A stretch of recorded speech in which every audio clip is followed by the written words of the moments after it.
ga tambarin girma kuna da alfarma kiɗan kuyan sama tun da gashi shekara ta Assalamu alaikum wa rahmatullahi wa barakatuhu. Ina sallama da fatan alkhairi ga daukacin masoyana waɗanda suke zaune a cikin ƙasar Saudiya da duniya baki ɗaya. Kamar yadda na saba haɗuwa da ku duk shekara, yau ma Ubangiji ya nufa Ibrahim ɗan mulki na sake dawo muku da sabuwar tsaraba kamar yadda na saba. Sai dai wannan karan tsaraba ta yi daban da na bara, abin dai sai wanda ya ji.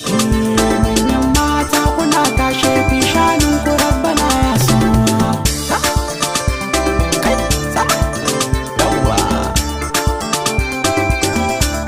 Kai da ji kun sani jiya ba yau ba. Manyan mata kuna tashe, kuna tashe. Manyan mata kuna tashe, kun shanun ku rabbana ya so.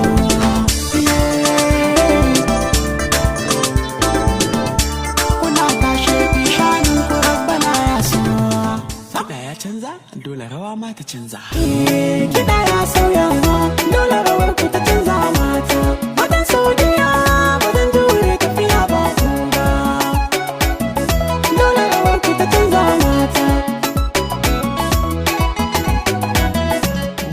Da wasu waƙoƙin daɗaɗa za su zo muku a cikin wannan sabuwar shekarar da muka shiga ta 2022.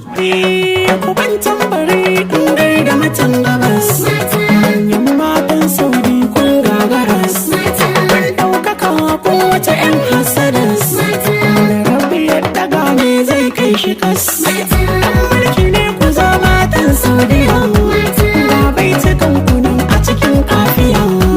Lamarin ku ya karaɗe daga duniya, haka za a bar ku kun gagara kwaikwaya. Kamar yadda na saba faɗi, ban shirya wannan waƙoƙi don cin zarafin wani ko wata ba. Burina kullum nishaɗin masoyana, ababen alfaharina, manyan matan Saudiya. Manyan mata mai faɗa da koya zai ci gaba, in dai Saudiya ce ba a fi kusanin ta ba. Allah ya san kuya ba za a bu bayan kuwa.